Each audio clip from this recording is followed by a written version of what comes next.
Hello, everyone, and welcome to Conversations in Horror, the podcast. I'm your host, Kevin L. Powers. I'm also the owner operator of Something Wicked Entertainment and Events, and welcome to our podcast today. So, if you have been with us over the past 2 years, you will realize that what we do on this podcast is that we take a single film and we dissect it.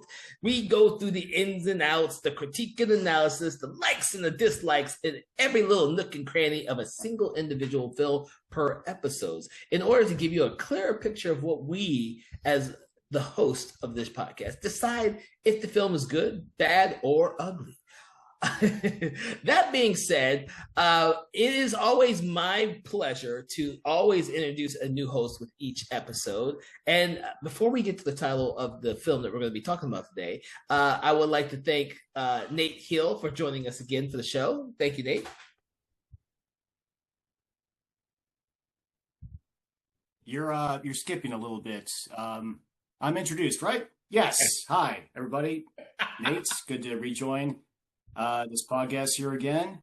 It is currently storming and raining outside my window right now. So if it's not just like, thunder effects in the background when we make statements here, that actually is God speaking and enhancing what we're saying about our film. So, yes, after that little bit of blasphemy, let's talk about The Truth About Demons. All right, so the movie we're talking about tonight is The Truth About Demons. The irrefutable truth, if we want to be fancy. Yeah, from the year 2000. So it is actually, we are, I guess, the 25th anniversary of this movie as well. So it's that's one of the reasons why we're talking about this movie now. It's 25-year anniversary, and what better way to discuss it than on our podcast? You know what I'm saying? So yes, as Nate was saying, the film has two different titles, one of them being The Irrefutable Truth About Demons, whereas we're going to talk about it as The Truth About Demons, since that's the version I saw. Because nobody calls it The Irrefutable Truth About Demons. Nobody wants to call it The Irrefutable Truth About Demons. They should have just called it The Truth About Demons in the first place. Everybody would have been happier if they just called it The Truth About Demons. But, all right. So one of the things I like to point out to everyone is it's been extremely hard to find a copy of this movie because it's one of those movies that has been on, I guess, despite the fact starring Carl Urban, it is one of those films that has been extremely hard to get a hold of.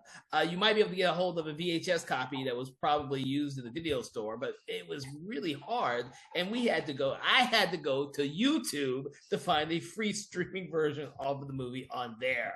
So if you have never heard of this film or cannot find it, go to YouTube. That's where you will definitely find it.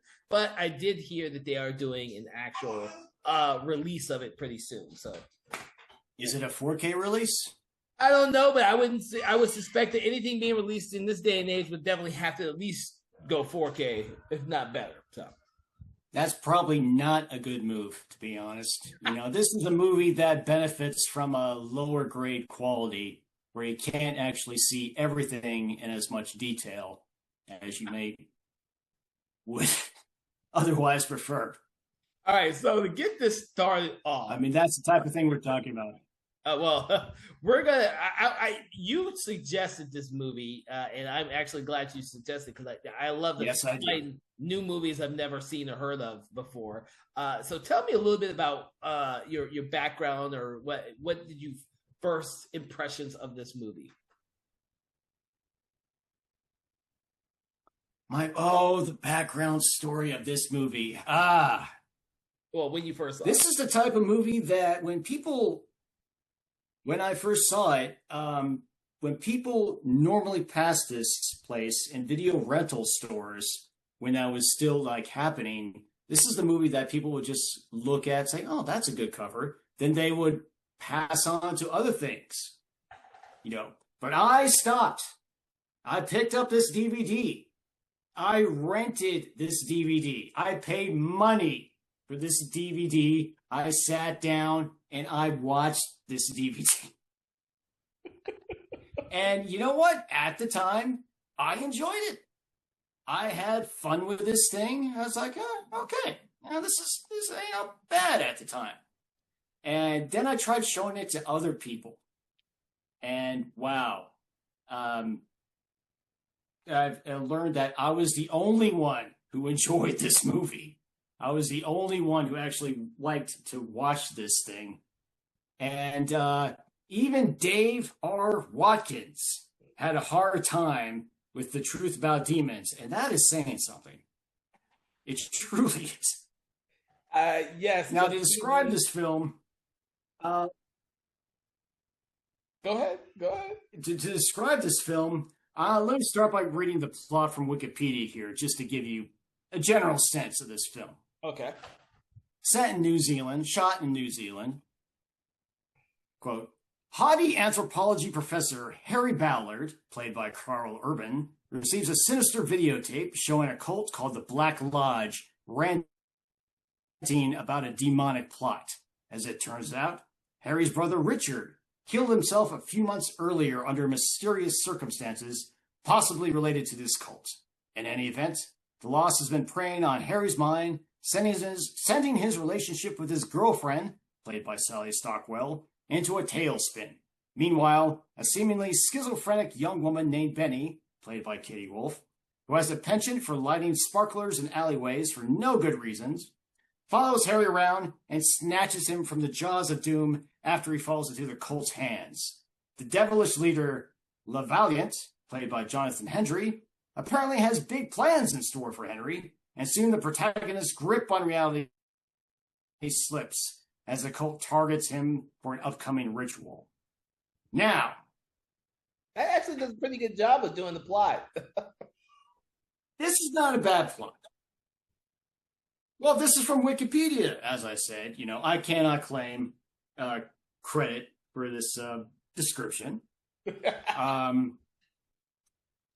The way it works, when like the characters are like completely over the top, it's at its most entertaining, I thought. And the fact that it stars young Carl Urban goes a long way in its appeal. It does. I mean, he obviously doesn't have the star power at this point in his career. His acting chops aren't as good as they eventually become as, say, Judge Dredd or Star Trek or show on Amazon. The Boys. The Boys, pardon me. But, you know, his screen presence still does come through here. And you can see a lot of potential in Carl Urban and what he's doing. Yeah. He's and, the only else? standout. He's the only. Kevin, this is your first exposure. Yeah. I'm sorry. I can't hear what you're saying at that point. No, I said that he's the only, Carl Urban's the only one who actually kind of shines within the whole cast itself. Without him, it does seem like a straight-to-video film, and unless like a bigger New Zealand project. I actually don't know what the budget was for this, but you know, it did make its way out of New Zealand, so that's something to be said. It's not high.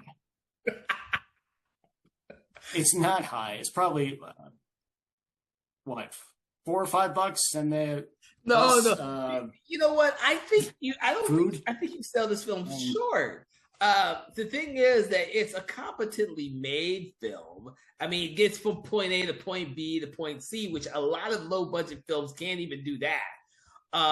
It keeps Carl Urban's character, the professor, Harry. What's Harry's last name, or is that his first last name? Harry Ballard. Yeah, I'm just gonna call him Dr. Harry because that is much easier. Harry's with Carl Urban in the lead, it's actually you can follow him without thinking that he's a douchebag or anything else because he automatically has an assumption that demons don't exist, and of course his whole ideology is being tested. Now it also brings up his trauma with the fact that his brother died under mysterious circumstances, and he eventually finds out exactly what happened to him for the most part, and it's all linked to this cult and these people that have thrust themselves upon and him. his day job as when he's not working at his day job as an anthropology professor, he spends his time debunking cults, which gets him on the radar. Well, you think it's what gets him on the radar of the Black Lodge, quote unquote. And starts off with them sending him a threatening videotape, which he does not take seriously. Mm-hmm. I think it's his teaching assistant / friend, who's Johnny, all about like partying and on drugs and whatnot, as Johnny, as these characters go along. He thinks, as soon as you get this threatening videotape from a bunch of satanic maniacs mentioning him by name, you think that would prompt Harry to go immediately to the police and say, hey, something's going on here. But no, he's like, it's just none of these whack jobs. I mean, this tape was made a year ago. Why should I even care about this?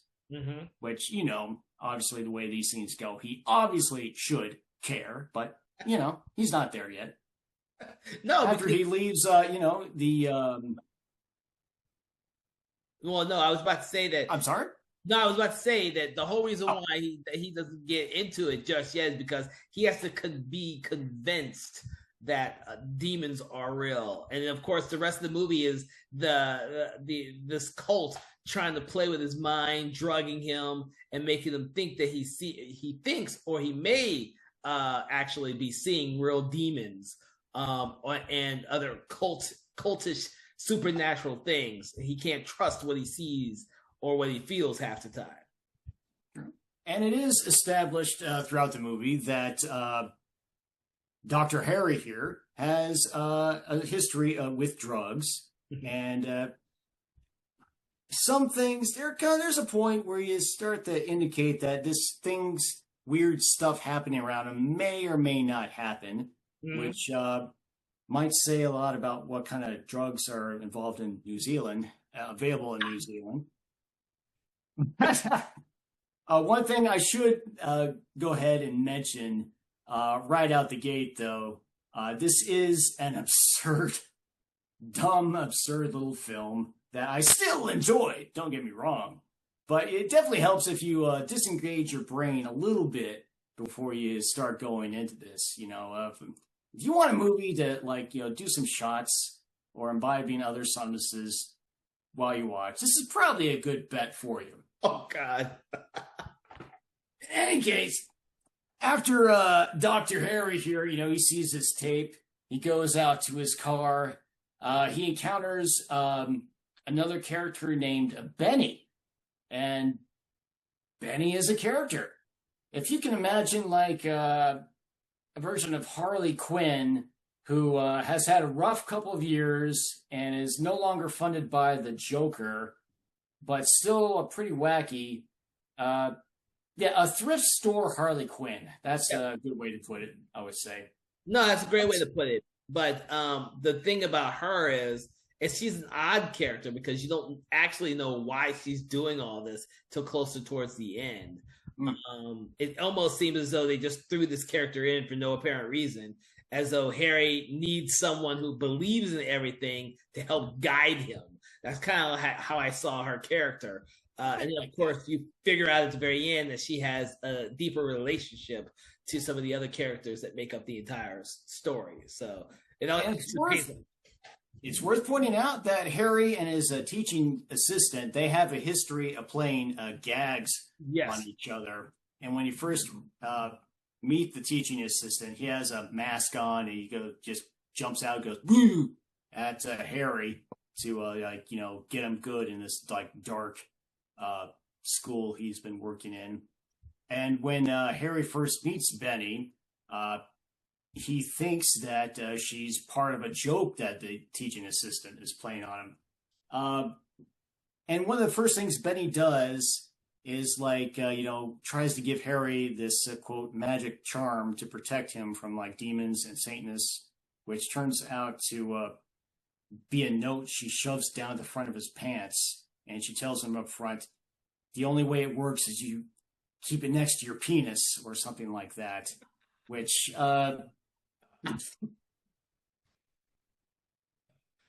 you think you'd be a little more freaked out about.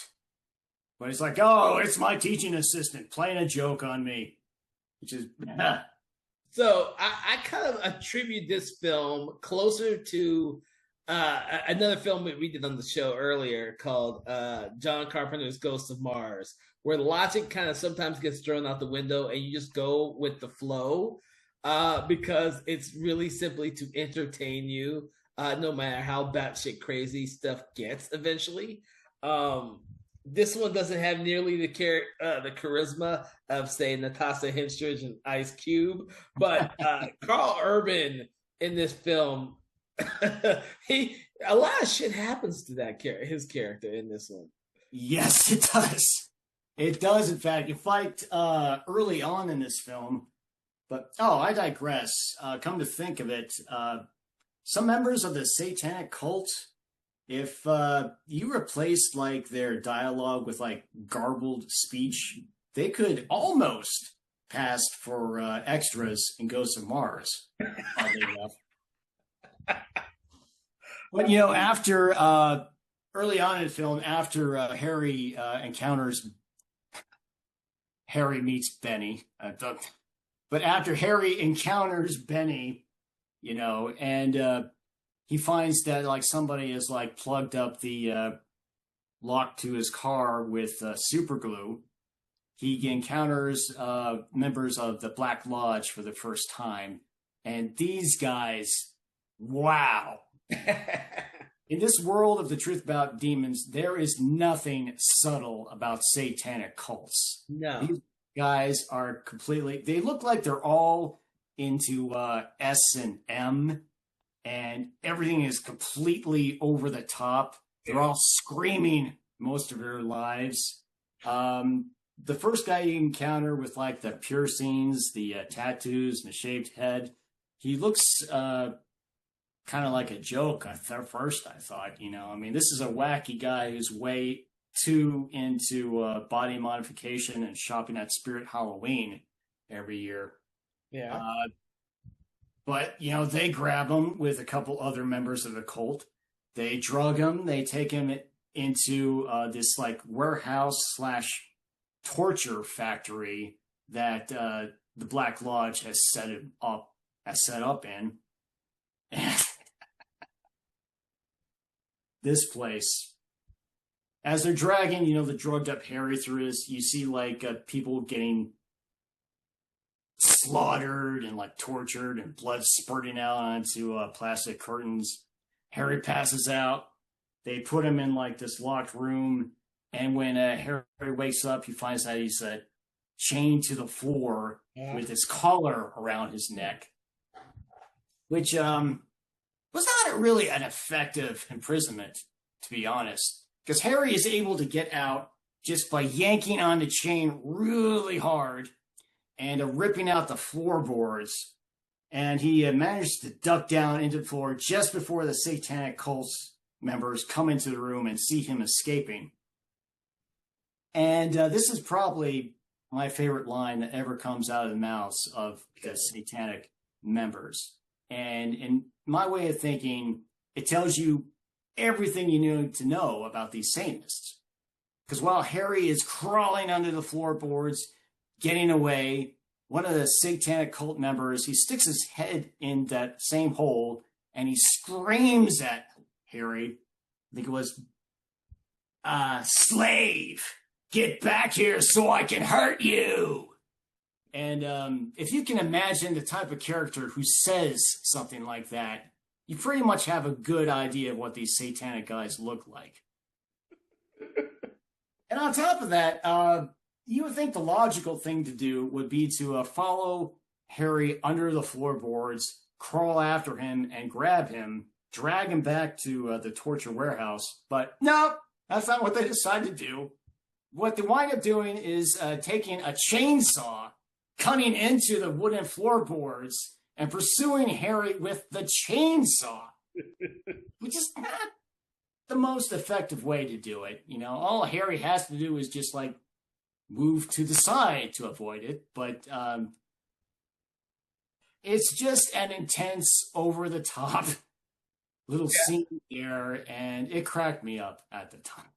I like to I like to reference think about the characters, the satanic worshippers in this film as sort of the characters. Like if you remember, if you remember the Crow, and if the henchmen to the main villain in the Crow, where they're over the top, completely over the top, and so that's how I saw these people here. Or like the people in the first RoboCop, that RoboCop's always killing the gang members and stuff. They're always whacked out hair. It seems to be they're always on drugs and shit.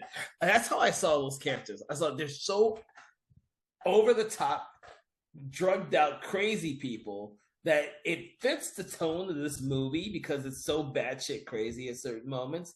Um, but it almost out of place because it makes all satanic worshippers seem like they're batshit crazy, except for the main guy. I forgot what his name was again. LaValliant. Yeah, LaValliant, head, goatee, who seems to just be dressed in black and looking like a warlock of some kind. He does. He does. Stylizing that little goatee just to make sure it's got the extra bit of Satanism going in that facial hair. This film plays out the perceived ideal of what a Satanist looks like or looked like. What they were missing, I think, were like just horns. Yeah, pretty much. With their... No, really quick, going back to the gang members from The Crow, I think even so, some of the gang members from The Crow would probably look at the Satanists and the Truth About Demons and be like, damn, chill out, man. Come on. Oh, shit. Oh, my God. But, I think despite how really batshit crazy the Satanists look, I think it's a good contrast to how Harry comes from this anthropology background who just doesn't believe in those type of cold people to begin with. I think if it had been more subtle, I don't think it would have worked nearly as well. I think it would have been like this weird, almost procedural cop type of detective movie instead of the batshit crazy Satanist versus anthropologist thing. I don't know how to describe it. It is an undescribable type of movie at times. In some ways, yeah. And as I recall, after he escapes from the warehouse, he's done his crawl under the floorboards, gotten away from them. He stumbles through the streets, still on drugs, encounters a gay prostitute, wanders from there. He makes it to his dinner date with his girlfriend, who was actually a pretty good actress, all things considered. And yeah, he stumbles into this nice posh restaurant with no shirt on, covered in sweat. He bruised. I think he might have been bleeding at some point. Well, I think he was too. I think he was too. Okay, but yeah, he's stumbling in there barefoot, and everybody's just taken aback by this. He sees his girlfriend, stumbles over to her table, passes out. And as he's falling unconscious, he sees LaValliant just happen to be sitting at a table nearby, making spooky eyes at him at the time. Well, it's funny. It's funny at the time because, like I said, I've only seen the movie once, and that was for this podcast. And at first, I thought, well, that's just convenient that he's in the restaurant where the Harry's date's supposed to be, and he's supposed to be there. That's all convenient. But then, of course, you get it later revealed exactly his girlfriend's relationship to LaValliant. Oh yeah. Spoilers, by the way. Those are gonna be spoilers. Most of the people have never seen the damn movie, so we need to give them a reason to go out and see the movie. No, fair if they can find it. Also, it's further established that because of Harry's drug use, it's possible at one point that everything has been experiencing is all in his brain, all going on, which I guess we did mention that before. But it was a pretty quick plot point that was disproved fairly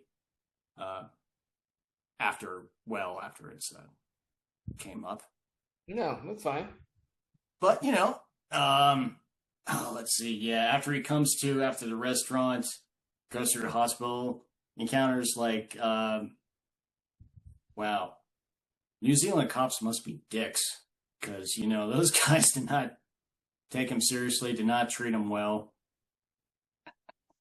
And you think that someone who's a respected anthropologist slash teacher would be more respected, but he's not because of everything that's happening. But they're like, hey, we found drugs in your system, and you smoked a joint earlier. Yeah. And they must have okay, again, New Zealand must have great drugs down there.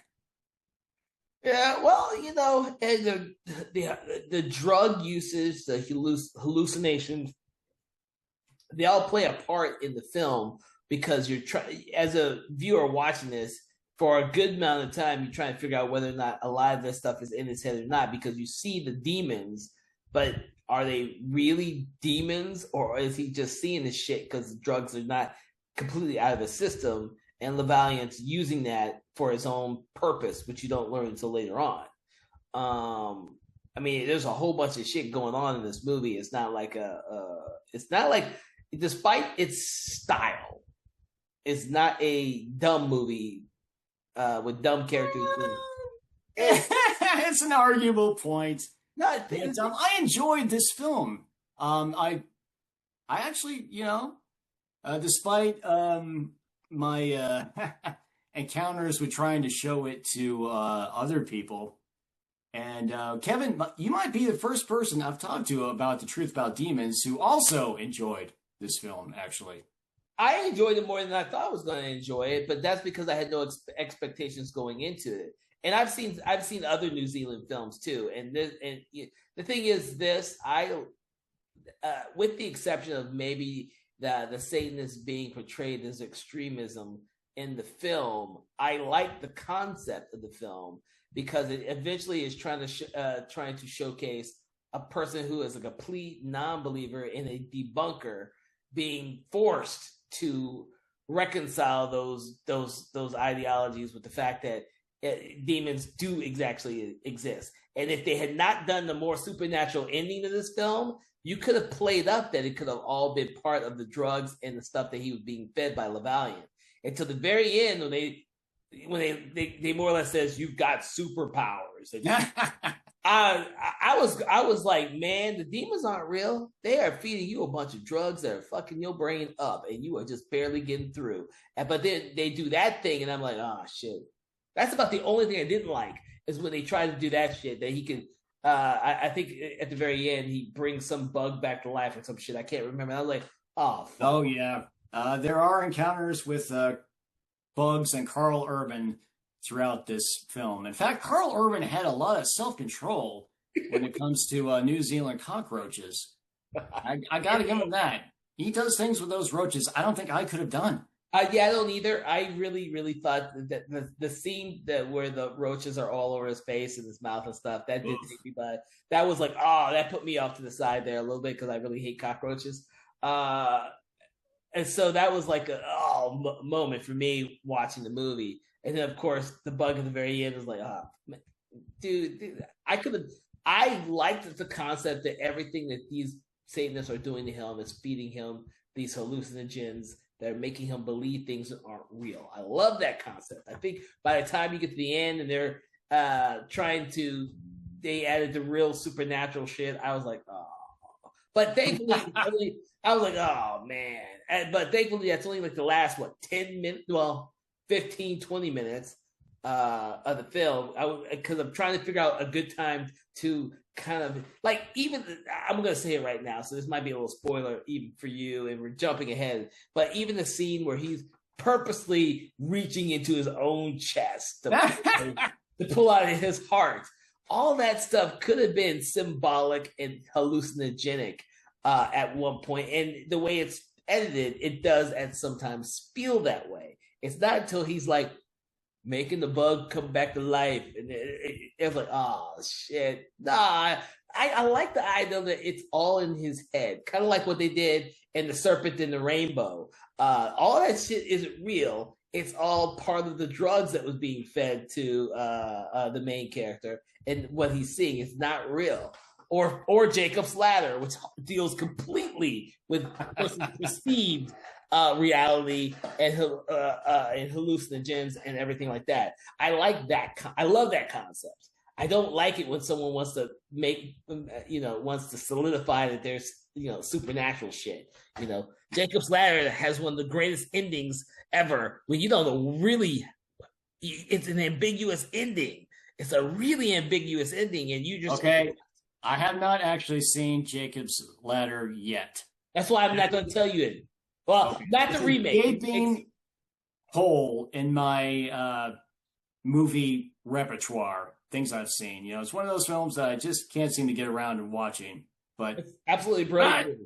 Watch it. I'm not going to tell you much other than don't watch the remake. And don't watch the remake first. If you watch the remake, watch it long after you've seen the original.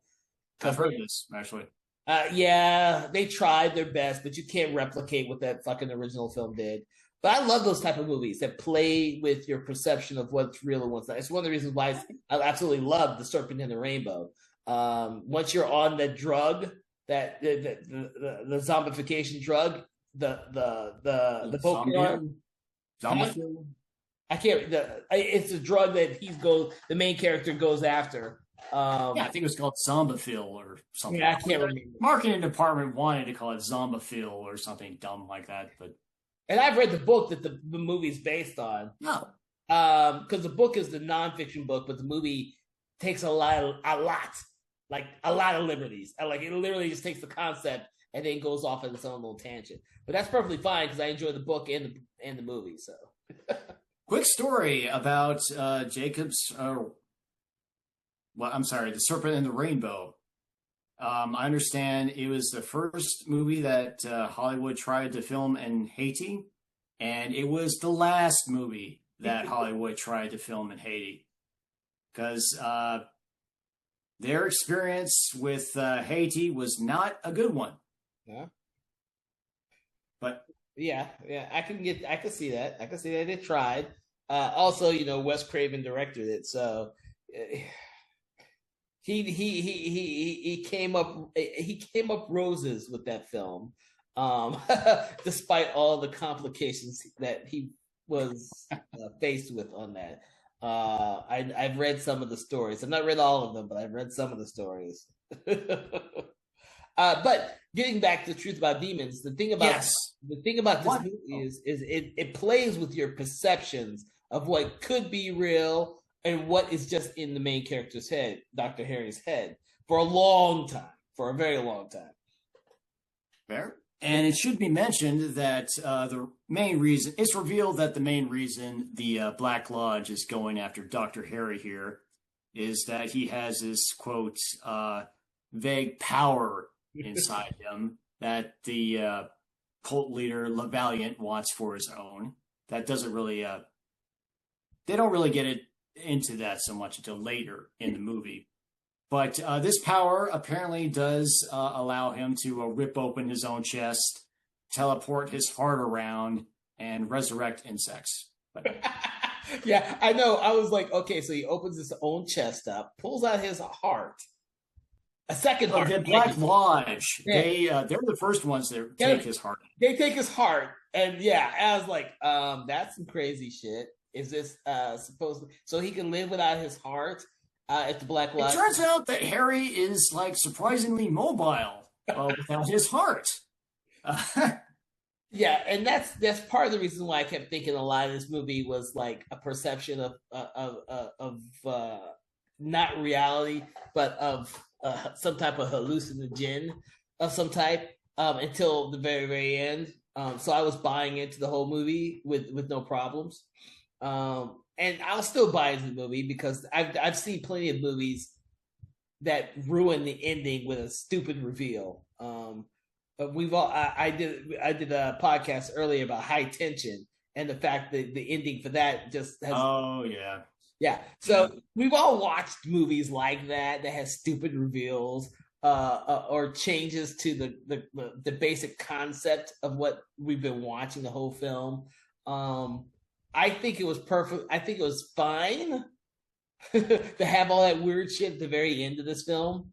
It makes the film much more memorable. I'll give you that. I mean, to be honest with you, note about High Tension. Actually, yeah, that was the first time I'd ever been in a movie theater where everybody groaned at the exact same time.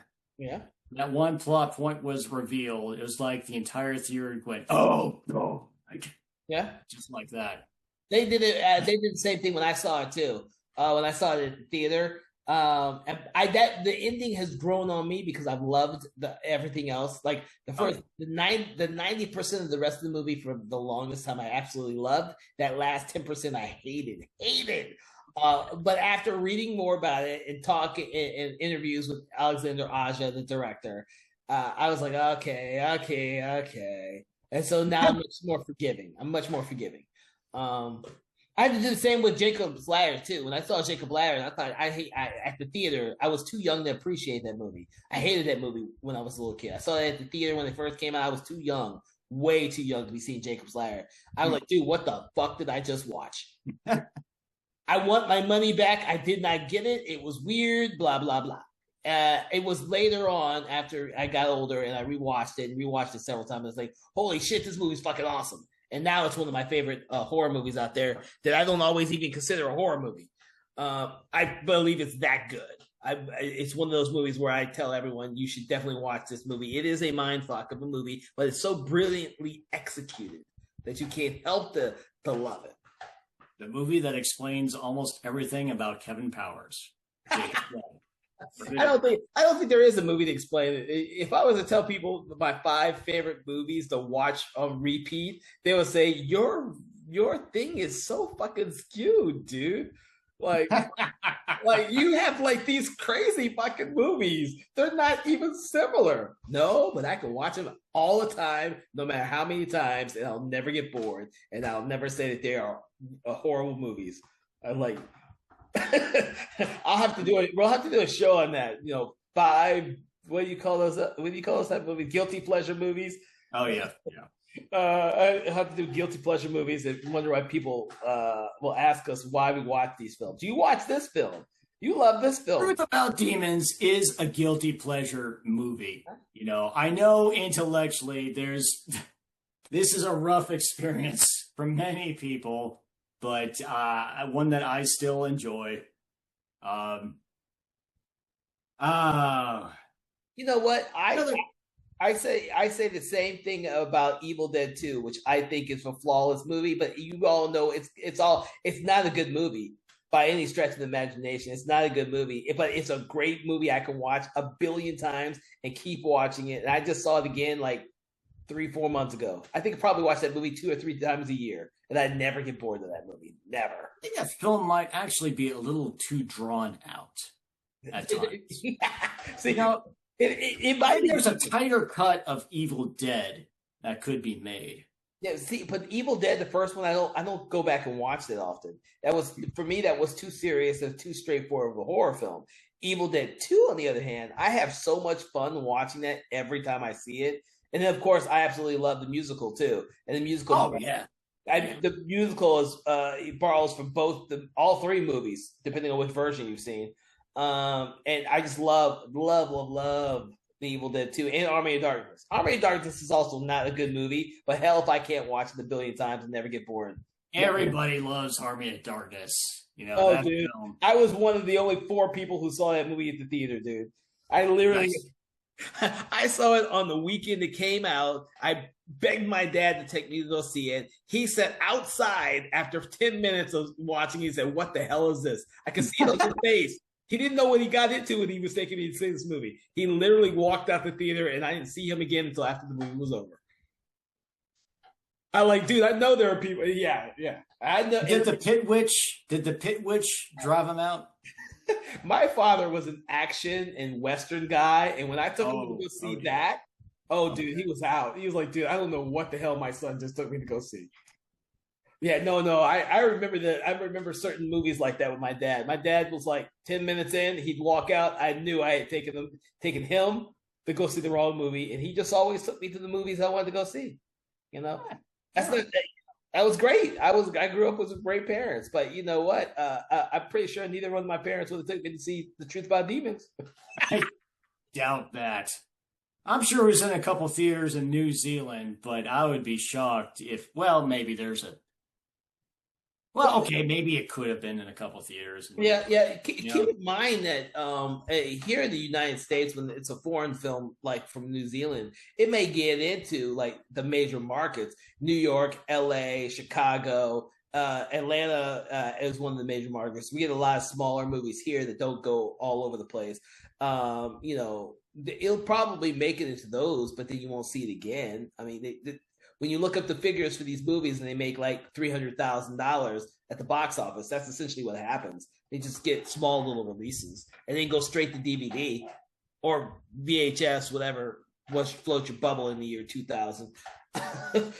you know, uh, but I do remember the VH, like you. I remember the VHS box for this, but it didn't attract me enough to want to rent it, so I never rented it.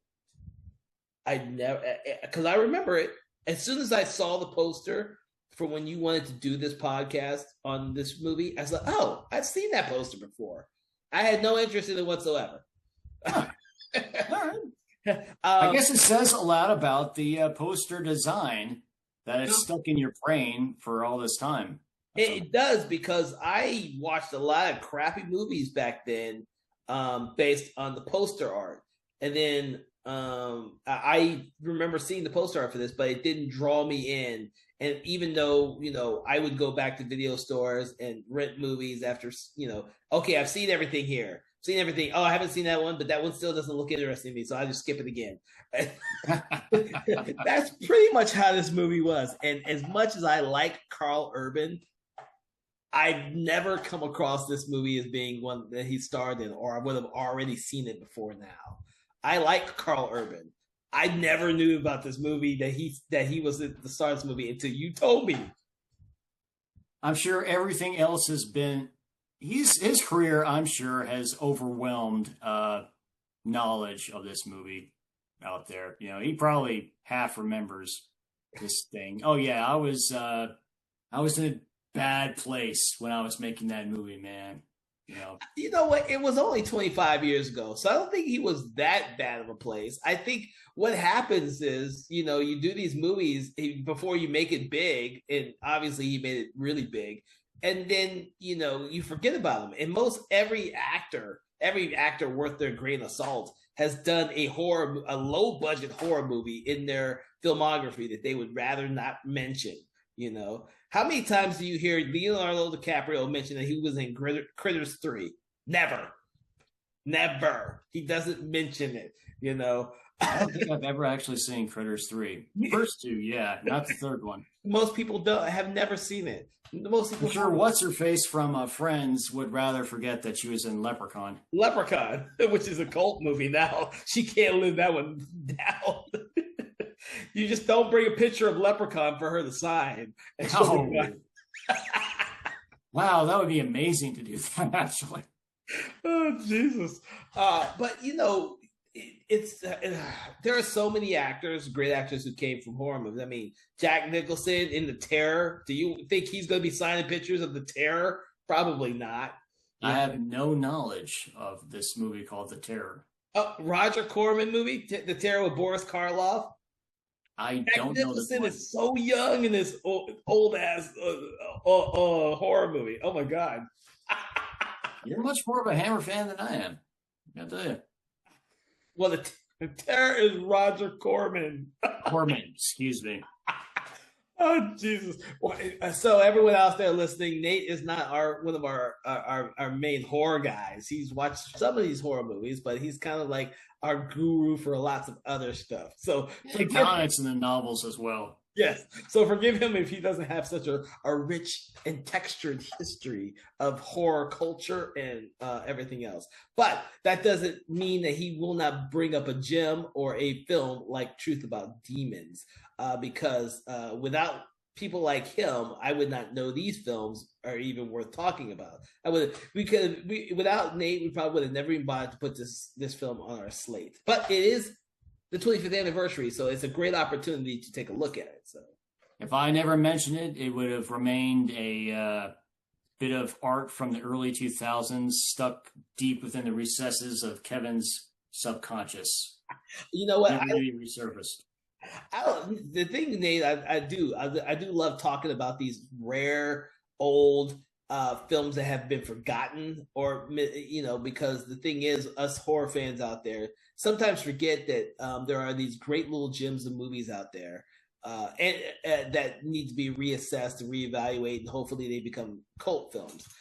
This one is not a cult film yet. Maybe it will be when someone actually bothers to fucking release it on a physical media so that our horror fans can watch a good copy of it. I guarantee you, if they did the impending release of this movie, if it's a 4K release that's been upgraded, it'll be reassessed, just like movies like I was about to say Lover's Lane, which was recently released on a brilliantly looking thing, or The Slayer, or all these other no-name films that people have forgotten about. But in the meantime, you do have YouTube. Yeah, got that grainy quality to it. Yeah, that's what I'm saying. The YouTube you kind of need for this. No, the YouTube version definitely was something that played on TV. Someone recorded and then stuck it on YouTube, dude. It's not that great of quality, but it's the only place where we can watch the film currently, unless you have a DVD or VHS copy of it. So. I do have a DVD copy of it, but for this one, I did watch the YouTube copy because I'm just that lazy. Oh, Jesus. But we do need to talk about the CGI demons in this film. We have to mention these things because this was rough budget animation for the early 2000s. And you can imagine how well that looks in the year 2025. Yep. To give the animators credit, they did try to keep the demons dark and in shadow, which is definitely a good move for these things. But, they have got that sort of video game, not really their quality about them. Okay. Yeah. And the appearance of these demons is an interesting thing. One reviewer compared them to skinned insectile monkey-like creatures that have been splashed with black paint or tar, and they're dripping this mix of dark blood on them while they crawl up buildings and lunge at people and things like that. Which I found that a fair description. Oh, wow. I have to wonder what might have happened if they had tried to go practical effects route with the demons rather than the CGI. But I don't know, maybe it was cheaper just to do it digitally. That's the early aughts, and everyone was trying to use as early CGI as possible because I don't think the industry for horror hadn't gotten to the point where it looked seamlessly great. But everybody was using it and everybody was experimenting with it. And now when you're watching those films, it seems really fucking dated, as opposed to if they had just used practical effects. I had that same impression of a lot of early aughts films, where I just can't go back and rewatch some of them. Well, I can, but I don't like to because the CGI was so questionable. I'm sure you watched the Thing remake / prequel, right? Yeah. Actually, the Thing remake or the prequel, yeah. Yeah, I thought the CGI took me out of the story for a bit. Didn't look quite where it needed to be. So the CGI didn't take me out of the movie. The CGI just made all the monsters seem too clean and too. You saw too much of them. The great thing about John Carpenter's is there's a lot of darkness and there's a lot of amazing effects. And when you see them in the light, they really pop. Whereas in this film, they don't. Now, what I wanted to say is, one of the movies I want to reference that started to get into a lot of the CGI monsters actually came out like 5 years before this one, which was American Werewolf in Paris, where it was one of the first films to try and do that whole CGI werewolf transformation that I didn't think always worked out so well. And that's what these demons kind of look like. It looks like they're kind of skinny, weird little demons that just don't fit. And it's hard to go back and watch them. Like what we did a podcast on American Werewolf in Paris previously, and that was one of the things we commented on is the fact that the CGI was so early in the late 90s and 2000s that it doesn't hold up. They were trying to do shit that was going to be, they thought was going to be easy with CGI instead of practical, but it just didn't look right. It just didn't look right. And I was like, yeah. And I was like, and unfortunately, there's a whole bunch of movies like that from that time period. I wanted to mention another one before I forgot, which was 98, which is the Dean Koontz adaptation of Phantoms, which also had some shitty, like that. The CGI doesn't hold up. It doesn't hold up. That's not to mention the movie was any good to begin with either. Actually, Phantoms and this are on the same level. Phantoms is a dumbass movie. Dumb. It's a stupid fucking movie. But for some reason, I find myself watching it because I'm entertained by the stupidity of the movie. Kevin Smith seemed to like it, but it goes. But I just, and it's Dean Koontz, one of my favorite writers whose work seems to get fucked up. I like his writing, but his work seems to get fucked up really easily by filmmakers. Dean Koontz, I remember getting tired of him pretty quick, to be honest. I've not read any of his new stuff. I don't think I've read any of his stuff in the last 15 years. It's kind of like Stephen King. Stephen King, I stopped after Rose Matter. And then I've just picked up occasional books here and there over the last, I can't even remember when Rose Matter came out, fucking 20 years ago. But I never stopped reading Stephen King.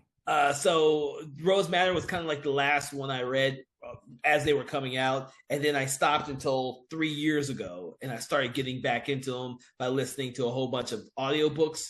So now I've caught up with a lot of them by listening to the audiobooks and reading some of his other books.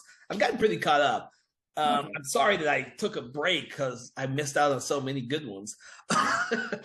amid the bad ones, there are some good ones. But that's how I saw Dean Koontz. He started off strong on some of those books, and then I was like, oh shit, I gotta stop reading this shit. It's almost all the same.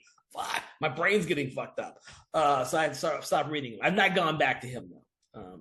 There's just too many damn books out there. We were talking about this earlier before the show. We were like, there's just too many books. I don't have the time. I wish I did. I wish I did. And I wish I listened to more audiobooks. I don't listen to as many as I used to anymore. I just don't have. I've talked to you about this horror novel before. Have you read My Heart is a Chainsaw at this point? Why have I heard of that? My Heart is a Chainsaw, really? That's a well-known, well-regarded horror novel. God, the name of the author. Who's the writer? The name escapes me. I should know that. That one sounds really familiar. I've not read it, but it sounds really familiar. You almost have had to have come across that title.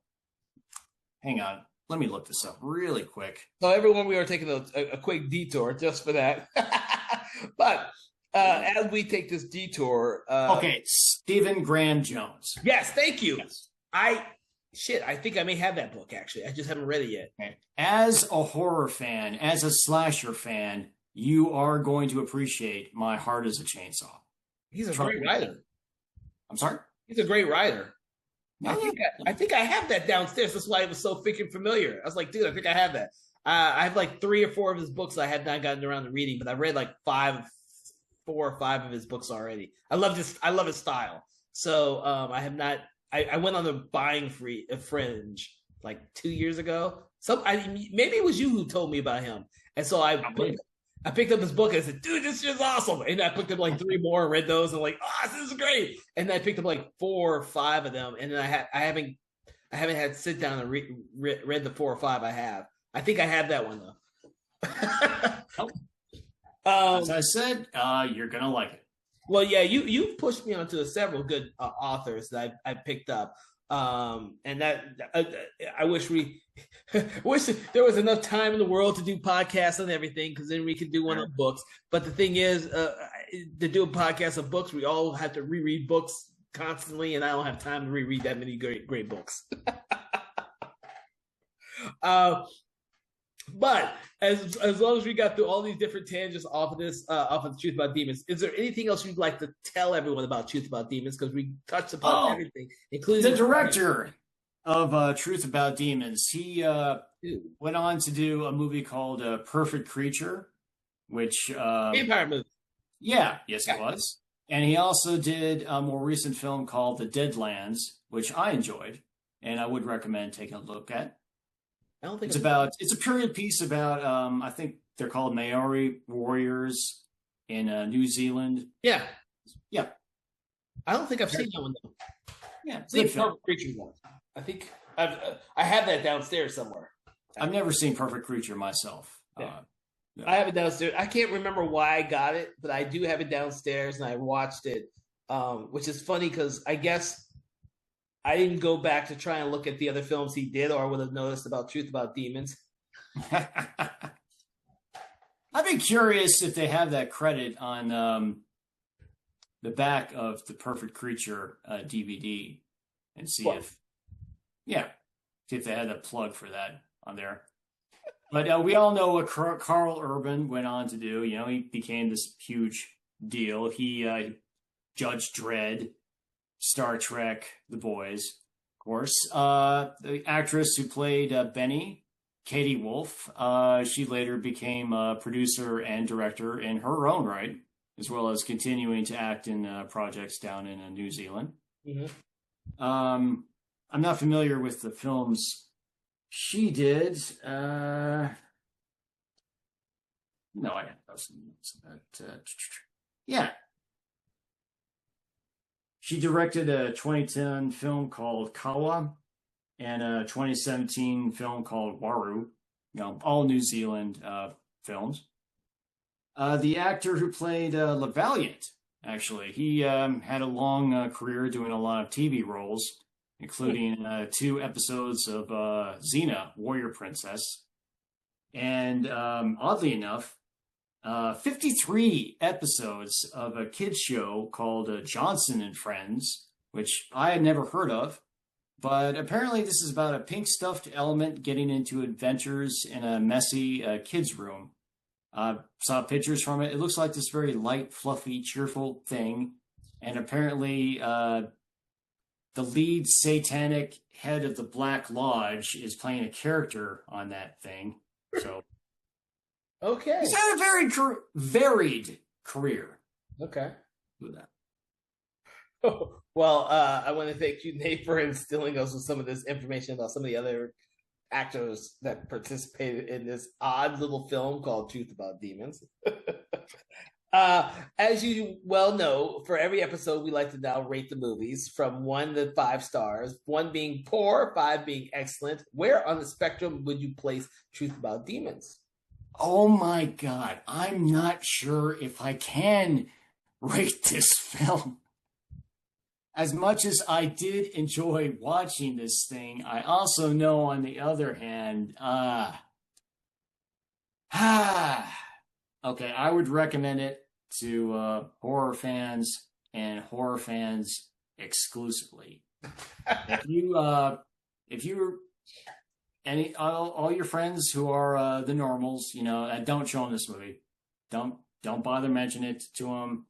This is not the film you use to ease people into a horror fandom. You know, that's the kind of thing you use Stranger Things for.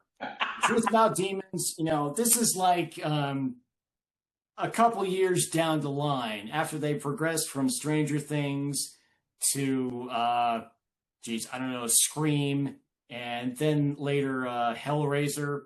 Yeah, after they've been past the point where they've watched Hellraiser, that's when you show them the Truth About Demons. Oh my God. At that point, I should just show them Night of the Demons first. Oh shit. We laugh, and this movie has probably more plot than that movie does. If you want to break somebody's brain, start them with Truth About Demons, then go to Night of the Demons, and then maybe end with The Woman, just to like completely fracture their personality. And now, oh shit. All right, I'm going to give. You know what? I'm going to be a little bit more generous with this film, only because I enjoyed the hell out of watching Carl Urban in one of his earlier films. So I'm going to give it a 3. It is. I honestly believe that if it had not been Carl Urban in the role, the main role, I probably would not given it more than a 2. I believe they even in Carl Urban's on-screen presence adds so much to this. It does. It adds so much. He has this on-screen charisma that you just can't deny, which has helped him for a lot of movies that are bad movies that he's in. I'm talking directly about the movie Doom, which is god awful, but he has this presence in that film that outshines even The Rock's, who I thought was dumb in that movie. God, we need to do that movie for this podcast.